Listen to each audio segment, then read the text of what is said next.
Hear me? Yes. Can you see my screen? Yep. Yeah, everything looks great. Good. So thank you for inviting me to speak here. My name is Lior Cohen. I'm part of the quantum science and technology group at LSU. Today I'm going to talk about quantum imaging with a camera.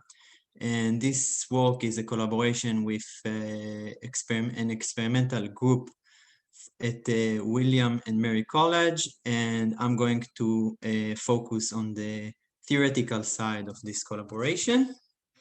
So let's get started.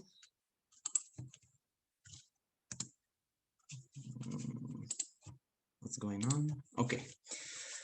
So for introduction, I'm going to say what we are going to do and why we are going to do that. I will introduce a unique version of diffraction, and then I'm going to present two applications to the theory. One is measuring squeezing in the system, and the other one is quantum imaging. Oops. Okay. Okay. So usually when I think of quantum imaging, what comes into my mind is that we have a quantum state. Usually it's a squeeze state. We're trying to image an object, and we're trying to do it with less noise than classical imaging. Okay, so that's the basic idea of quantum imaging. So usually we do it with a single mode. We have an object, and then we have a detector. Usually it's a single photon detector or photon number resolving detector. And in order to get the image, what we need to do is we need to scan the object. And this thing takes a lot of time. And what we want to do is to use a camera, and by that, we don't have to scan the object as with single photon detector. The problem when we do that is that with cameras, we have a lot of noise, a lot of dark noise, and we cannot see the signal of the quantum state. And we usually have to boost the signal using the local oscillator, a coherent state, which will be presented by alpha. And okay, so now the problem or what we need to do is to understand what is the quantum state after the object. That's the first thing that we need to do. And after the object, we cannot describe the quantum state as a single mode anymore. We have to we have to present it as multimode state with many states. And the second thing that we need to do is we need to calculate the contribution of the quantum state for each pixel of the camera. Okay, so but first let's present what is diffraction and how we do it in classical optics. So let's start with some field at position 0. We can decompose the field using Ein states, Un, and Cn is the coefficient of the Ein states. And what's special about these Ein states is when we propagate those Ein states through space, they remain the same.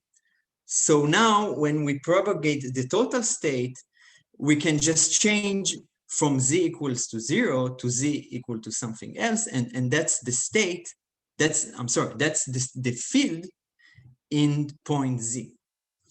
And of course, we still have to calculate the contribution of all it's not easier than calculating the usual interference that we do in a Farmer picture or anything. We still have to add all the contribution of all the Ein functions, but we don't have to do different calculation in each position. We do the same calculation in every position. And the last thing I want to say is about that is Cn. We can find Cn by integrate over all space or over all some slice of space. It doesn't matter which z point we use. We integrate over the field times the Ein function. Okay. Oh, so up to here, it's where we have a free space propagation. What happens when we have an object? So before the object, we know how the electric field looks like. Right after the object, we have the same electric field as before, but where we have the object, we put the electric field to be 0. Now let's calculate the new coefficient Cn prime. So to do that, we need to integrate over the field times the Ein function. Now we write the field as the superposition, and we can do that only if instead of integrating over all the slice of space, we integrate only where we don't have the object. So now we integrate only where we don't have the object. Now we can write this integral as a matrix, O and n prime, and we can think of this sum of the vector of coefficient times the matrix as a multiplication of matrix times a vector. Now, another way to say it is that we have free propagation up to the object. Now the object is doing some transformation on the coefficient of the decomposition of the field, and then we keep having a free propagation after the object. So that's the way we want to introduce diffraction. Now, I think it's really good to present it like that because how it is translated to quantum optics. So in quantum optics, for every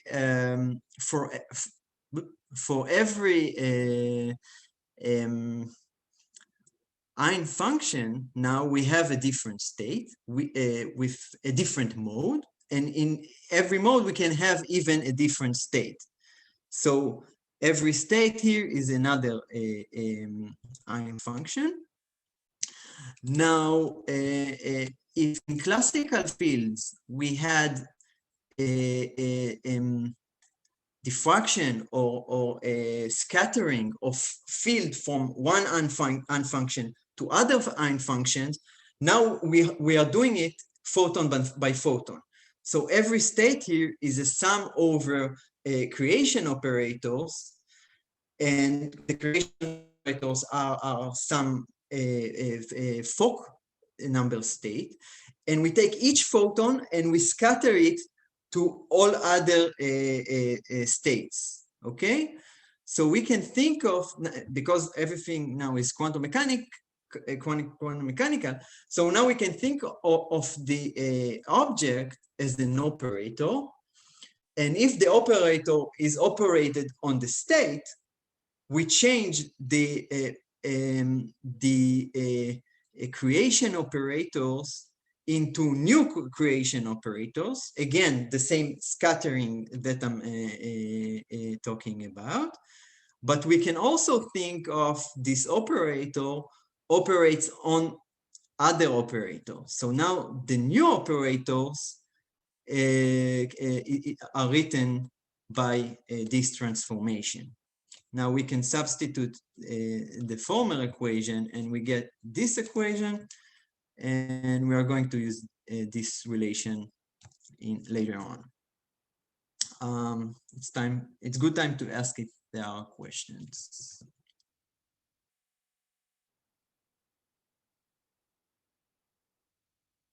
Okay. Okay, so the first application is just measuring the amount of squeezing that we have in our setup.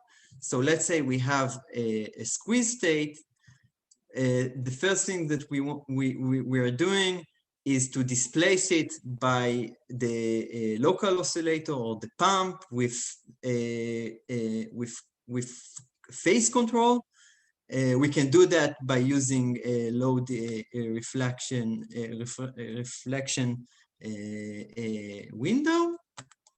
And we start with a single mode state.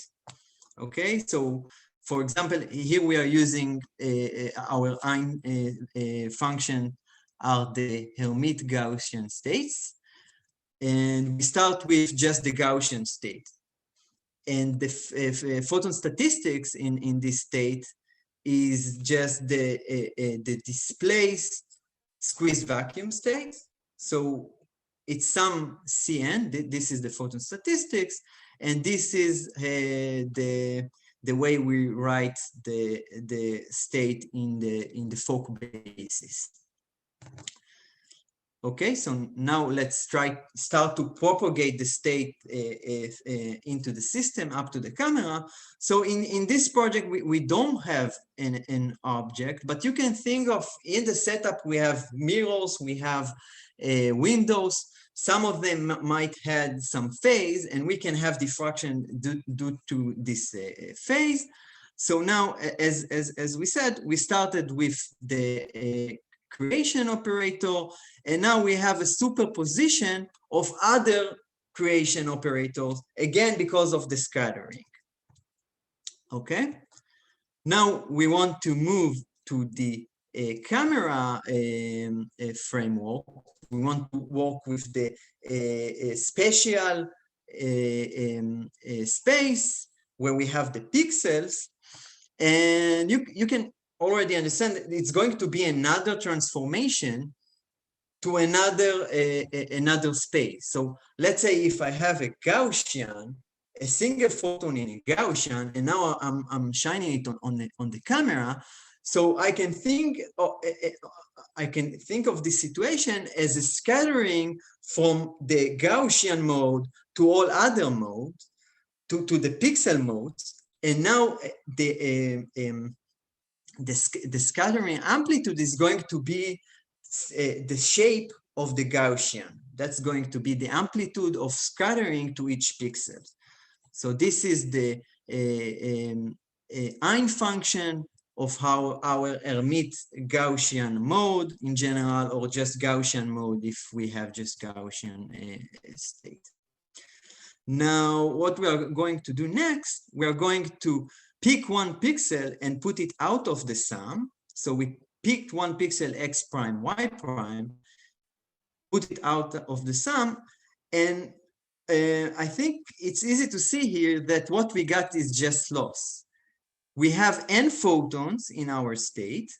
We have k of them detected in one pixel, and all other photons are in all other pixels. I don't care about them. I can think about them as I lose them. That's exactly the same math. So we did all these calculations just to prove that the state on single pixel is like lossy displaced squeeze state. So now we can model it as displaced squeeze state, operate loss on it, and then in the detector we are going to calculate two things: the variance and the intensity. So here we have the variance versus the intensity, and we can now eta is a parameter in this plot. It's not a variable. Or you can think of every pixel in the camera now, I take the variance of it and I plot it as y, and the intensity of it and plot it as x. And this is every point in this figure. Now,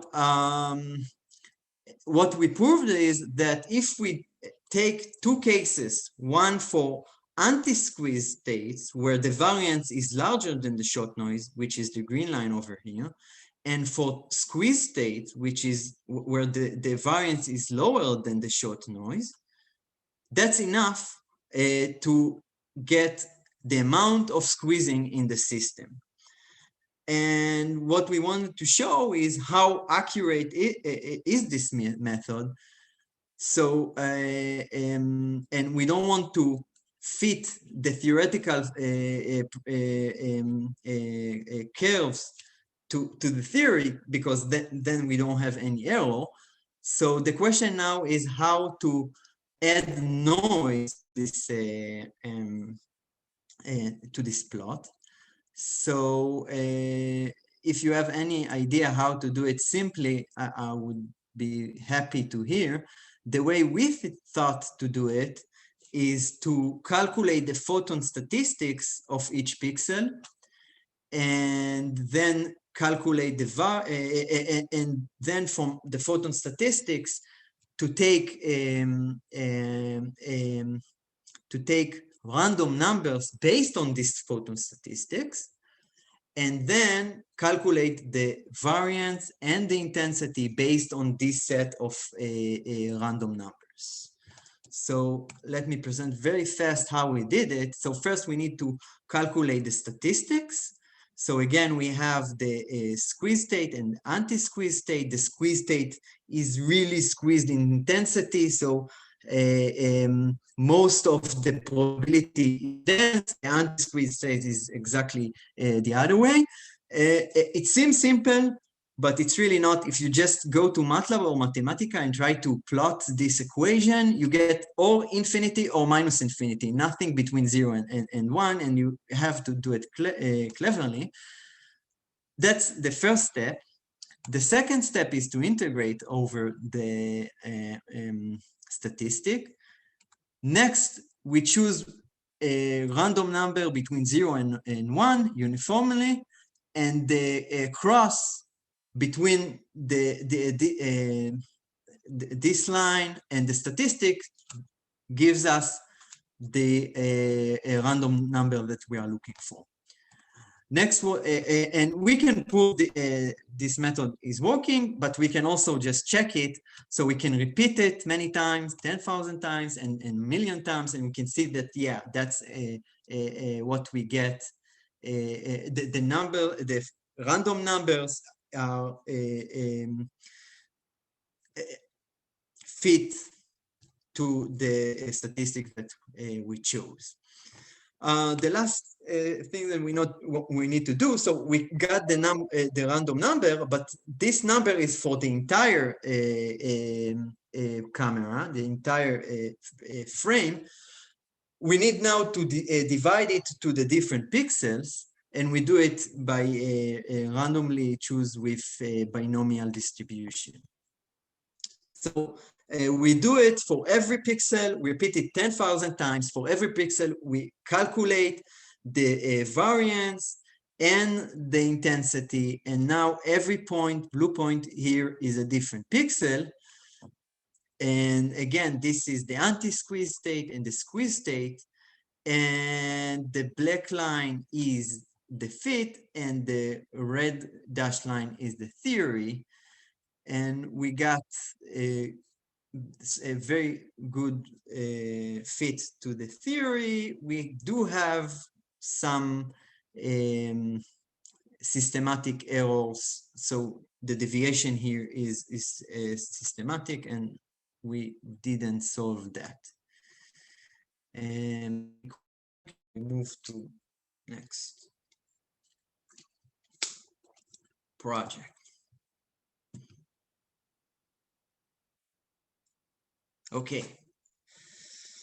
Okay, so now let's move to the main thing that we that was our goal. The other project was just a side project. And let's first talk how we are planning to do quantum imaging with a camera. So now the signal is the noise, or the noise is the new signal. And what we are trying to do is we are trying to do homodyne pixel by pixel with the camera. So now where we have the object, we have the contribution only of the local oscillator, and the state we are going to see, the noise that we are going to see is just a short noise. But if we don't have the object, so we'll get some of the quantum state, and the noise is going to be larger than a short noise. So what we want to calculate is the square of the intensity difference for this state. So again, we have a squeeze state, we have the operation of the object, a coherent state, we have the beam splitter, and then we have the transformation for moving from the modes, the classical mode and the quantum mode into the camera modes. And we can do what we did before. We can propagate the state and calculate the state in the camera, and then calculate that. That's going to be very, very hard to do, almost impossible. But we can do something else. We can instead we can propagate back this operator and calculate the operator on the vacuum. And we can do that because if you look closely, you see that the ket of psi have U in it, but the bra of psi have U dagger, and this is true, of course, for any other operator. So we have a sandwich over here of U dagger, some operator U, and we can use the relation that I showed you in the introduction, which is that, and to propagate the operator back to the start of the setup. So I showed you this relation. Now NO here is not New Orleans, is normal ordering. So if you take care of normal ordering before you do the transformation, you can just take the single mode that you have photons in it. If you don't do the normal ordering, that you have to take all of the other modes, because you can have a contribution from the vacuum. Now, this is the results of the calculation. And after we normalize it by the intensity, what we get is that we get just that the noise is 1, which is the short noise contribution, plus something which is a positive if we have anti-squeeze state, and negative if we have negative if we have squeeze state. But this is times the relative or normalized intensity of the quantum state. So U tilde X vector is the normalized intensity of the quantum state in pixel X vector, which is XY. And instead of trying to understand this formula, we can look on the plot. And let's compare it for a second to the experimental results.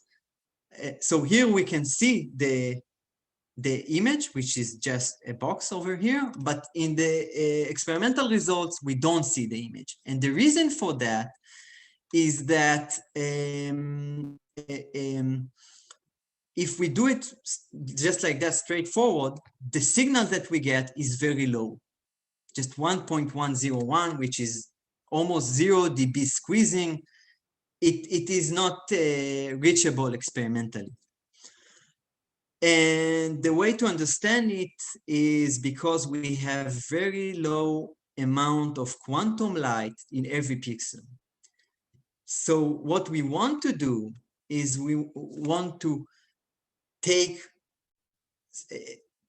a group of pixels and sum the signal of all of it, and hope to get better squeezing and a higher result.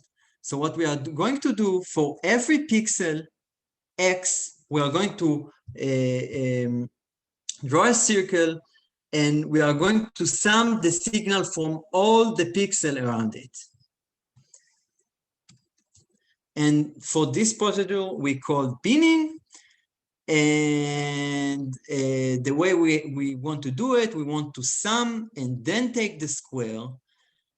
And when we do it, we have two contributions. One contribution is from the same pixel, and then we have contribution with a different pixel, x and x prime, which are different.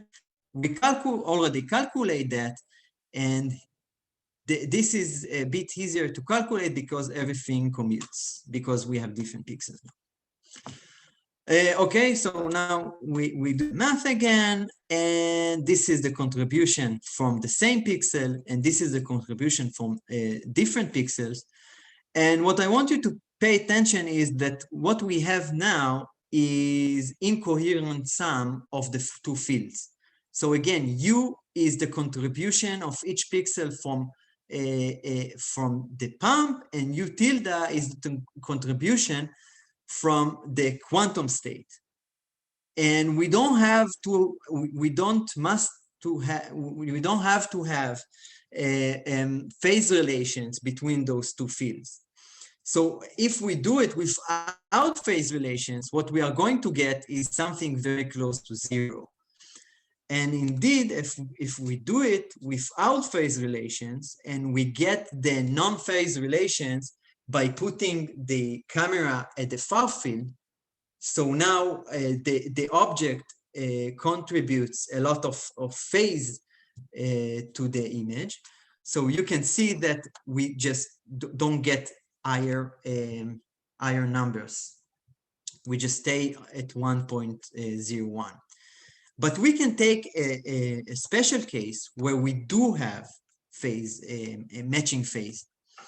And this state, and we are going to do it by assuming that the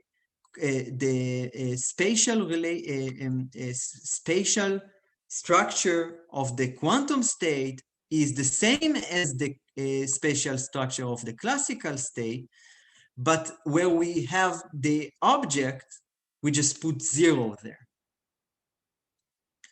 And that's and this scenario is when we put the camera right after the object, or we image the object onto the camera. That's how we can get this experimentally.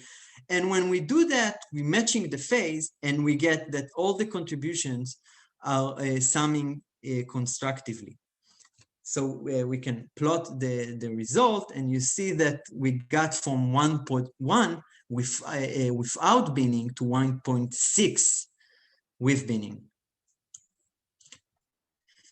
And one last thing that I want to say about this is that by binning, we get better sensitivity, which is crucial to the experiment. We cannot do the experiment with those numbers, but we lose some of the resolution.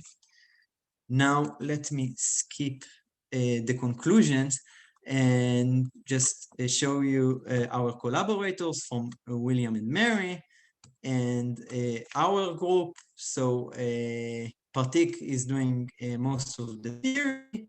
Narayan is doing the simulations, part of them, and Wang is the PI, and I'm somewhere in between all of them.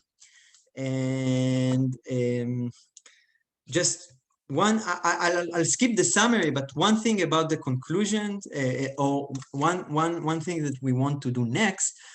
So you can see the experimental plot and the theoretical plot. There are some differences. One of them is noise. So next thing we want to do is to do simulation and to add the quantum noise, as we did in the previous project. The second thing that we think of doing is to use thermal light. So if the problem is matching the phase, maybe if we use thermal light without any phase, we are going to get better results. And the third thing is related again to some differences. So you can see in the experimental result, the image is quite unified. It's not the same in our case, and we think this is the result of more modes in the quantum state, and we want to check it further. And by that, let me finish and thank you for your attention. Thank you, Lior. So that was nice to learn about quantum imaging. So we have about 3 minutes before our next speaker's scheduled to start, and I want to give them about a minute or two to set up. But if we have, a quick 1 minute question or something, we could probably do that. So does anyone have a question for Lior? Yeah, this is Huang Li. And so, okay, this is all great, but why don't you just use camera and take a picture? And second question is, how, you said fast imaging, but how fast is it? Okay, that helps to clarify. So first of all, again, the idea of quantum imaging is to image the object with less noise. This might be not important if you can shine laser on your target.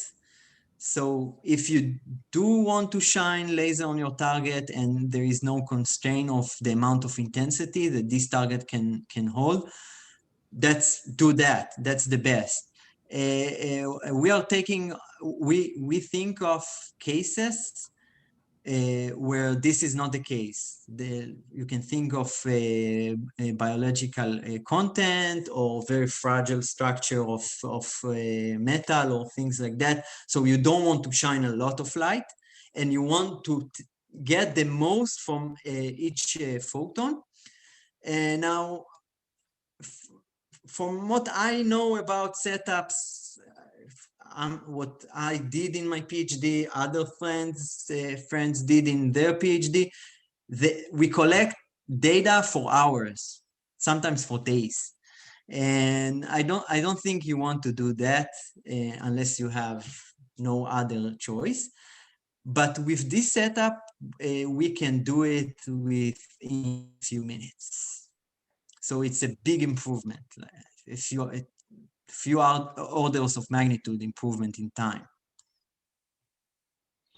All right, well, I think that's a great segue to our next talk, because this question of, sort of imaging or gaining information about a sample from a limited number of photons also ties into Cheng Long. So let's all thank Lior again. And